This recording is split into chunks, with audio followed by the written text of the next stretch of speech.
I think that one's on you. Is it really? I had a rough idea. It just didn't look like the other one. You could probably borrow one.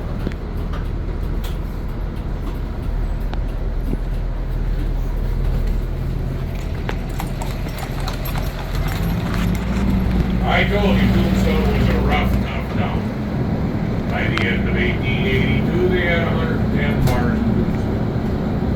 3,200 registered ladies with an item. Couple ice cream shops. Right there, that should pretty much tell you what the cowboys and miners like, right? On the left, largest building in Tombstone, it's all original in the courthouse. Completed construction on this in 1882, costing the taxpayers $50,000. Like millions today. Look at all the hand craftsmanship that went into that building. Especially with the tools they had to use back then. Still open today as a museum. Again, on our left, look over this brick wall and into the courtyard. There you will see the gallows. The ropes are hanging down there. That is where they hung 7 men in Tombstone. First two they caught for cattle rustling, horse thieving, and they killed the deputy in Tombstone. They got him rounded up, brought him here to Tombstone, sentenced him to hang, woke up dead right there in that courtyard.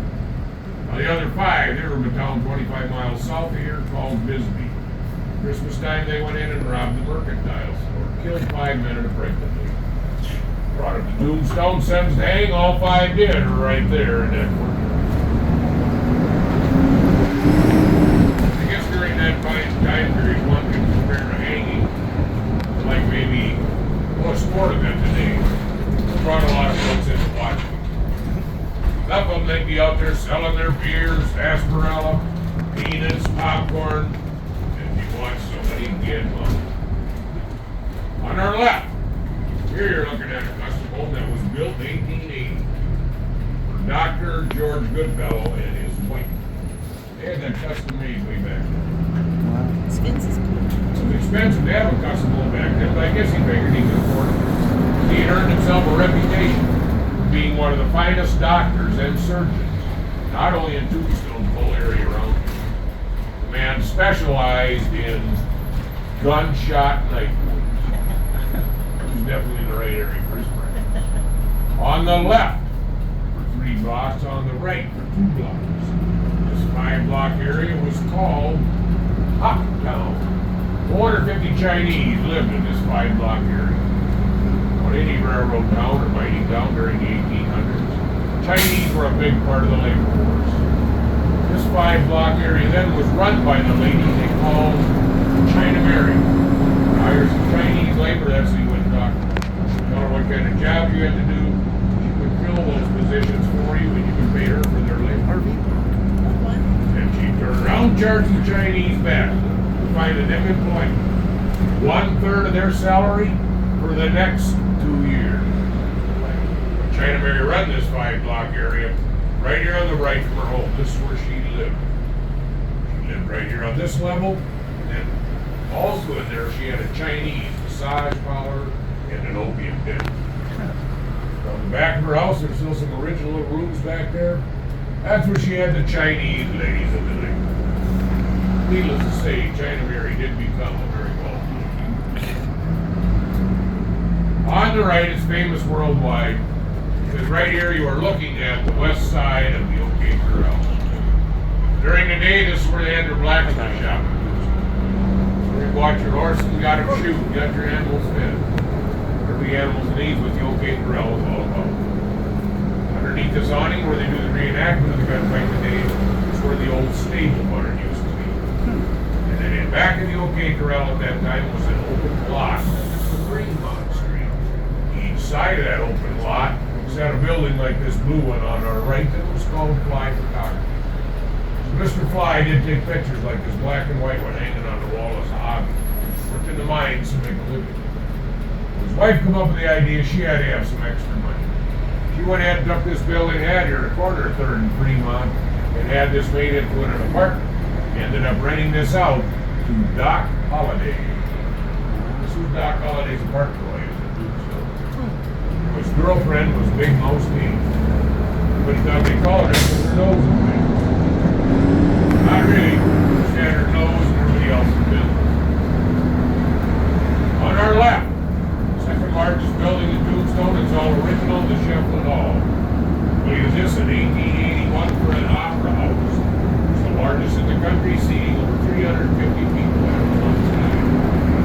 Other original buildings on our left and on the corner, the San Jose House.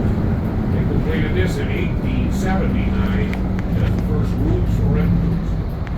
Still being used for that purpose.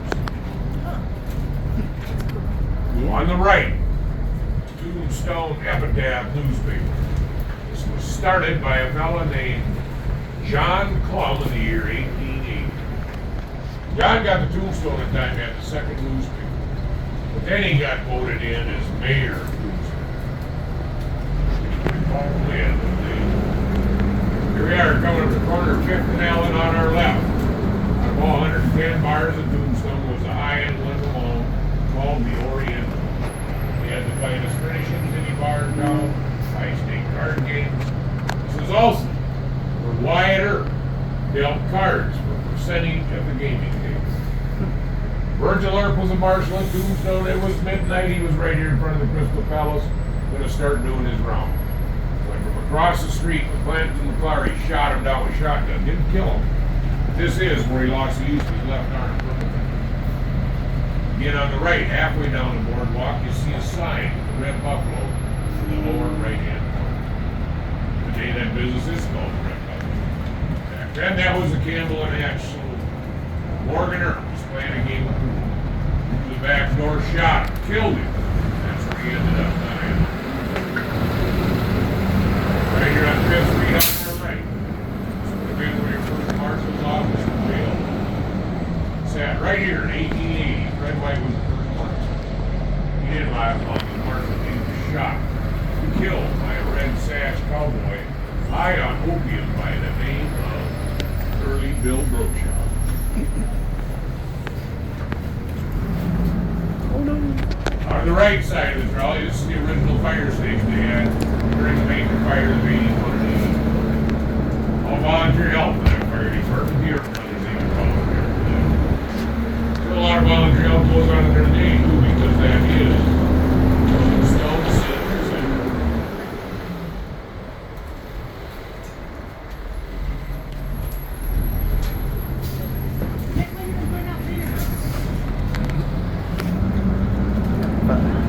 On the left side of the road, right here in the corner of 6th and Allen, out of all 110 bars in Tombstone, was your most popular one, called the Birdcage Theater. There you go. Here at the Birdcage, they had live music in here 24 hours a day, dance hall girls, ladies of the night, their own opera stage. Card game went on there 7 days a week, 24 hours a day, never ending for over 8 years. The museum is still noticed. 109 photos never seen. And the dying in Tombstone, a lot of folks sure seem to get that done. That would have happened on our left. We would have been dragged or carried right here to this alley. Because down this alley is your A.J. Ritter Superpowers. Kids were busy opening another shop at West Side. Street we're getting ready to cross right now is the main street at that time, Fremont Street. Fremont Street, the 3 blocks north of here, was written up back then by New York Times as one of the heaviest red light districts in Western history. Housing, that was another really hard to come to. Finally got a sawmill up in the West Mountains. Started cutting up boards and all of here in Tombstone and building homes like these on our left. Some of the old original ones still here. They built lots of this type of housing back then, and they called it shotgun housing.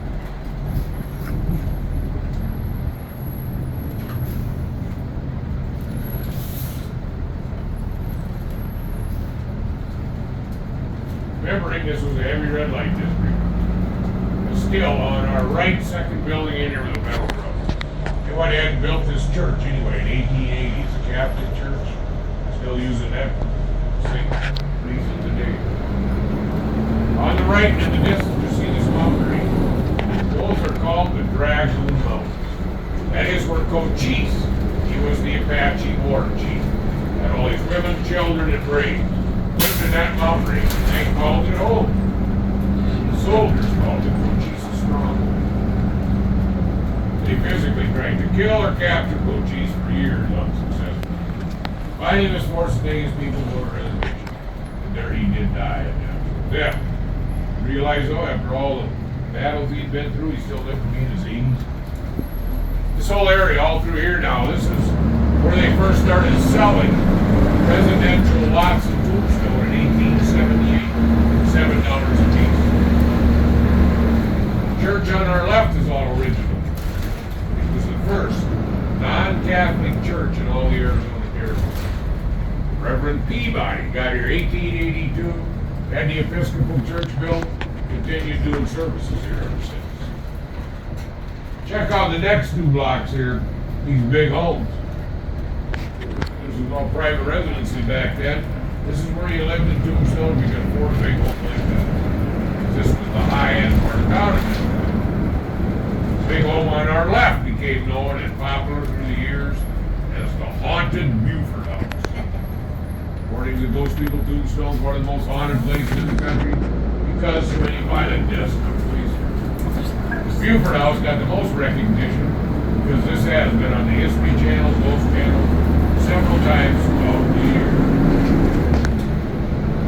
Check out all these big old homes built way back then, still being lived in here by the residents of Tombstone. Coming up here on the right and on the corner, today it's a rock shop. Originally, this was the home of Morgan Earp and his wife when he was murdered at the Campbell and Hatch. He also lived here when he was a deputy for his brother. You may notice how smaller his home was than his neighbor. Even at that, I've always personally thought he still had the most convenient home of anybody in the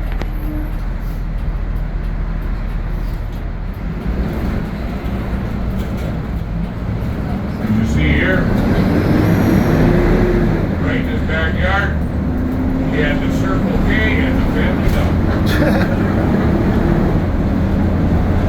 That for Blue Hill. So he started calling it Blue Hill back then because many folks were dying violent deaths with their boots on.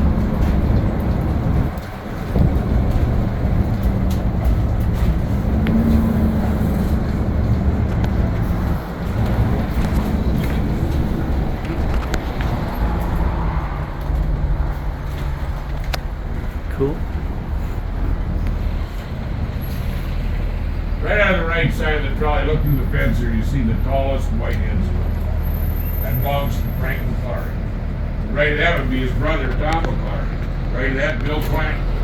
Clams and McClarys were all part of the group that called itself the Cowboys. They're ones wearing red sashes around their waists to prove they're in that organized crime. It was one of the first organized crimes here and in the United States. Cattle rustlers, horse thieves, smugglers, stagecoach robbers, even murder. They got by most of the law stuff that they do. Those headstones also belong to the ones the groups not only shot and killed at the location of a lot of headstones here, of course. One in particular reads, "Here lies Lester Moore. 4 slugs from a 44. No less, no more." See, you're 1882, and well, we should probably figure out just how many people really have come to Tombstone in the area. So they went in and did a census. Now, the way they did that census was through the voter. Back in those days, in order to vote, you had to be a white male, 21 years or older, in order to do so. Well, that number came up to around 800 people. Now you figure between all the women, the children, the Chinese, all the other nationalities that lived here, it was illegal for them to vote. By the end of 1882, Tombstone was well over 12,000 people. That made this the largest city between St. Louis and San Francisco. Today our population is 1,360. We're up here a little bit on the right. Where Virgil Earp and his wife lived when he was a marshal in Tombstone. Years ago, the original home burned down. So they went ahead and built a replica of this small home right on the same spot as today at Virgil's Corner. Right on the right, Virgil. And if you look on the left, Wyatt Earp's house. There you have Morgan, Virgil, Wyatt, Doc. off of Main Street, Fremont Street. That was the name of the original gunfight. Gunfight on Fremont Street. Not the old Gaker House. Newspaper Hollywood called it that because it helped their sales. The real gunfight happened right here on Fremont Street, behind the open lot of the old Gaker House, right next door to Doc Holliday's apartment. Where the trolley is, right here at this spot, so it's right to the target. Coming down 4th Street, making a left turn, walking right at it. Shoulder to shoulder, heavily armed with the groups, and Doc Holliday. Right back there, then in that corner, October 26th, 1881, 1 o'clock in the afternoon. 3 were killed, 3 wounded. And over 30 some shots fired in about a 30-second period of time. We know, of course, today, the OK Corral gun. Shady ladies corner.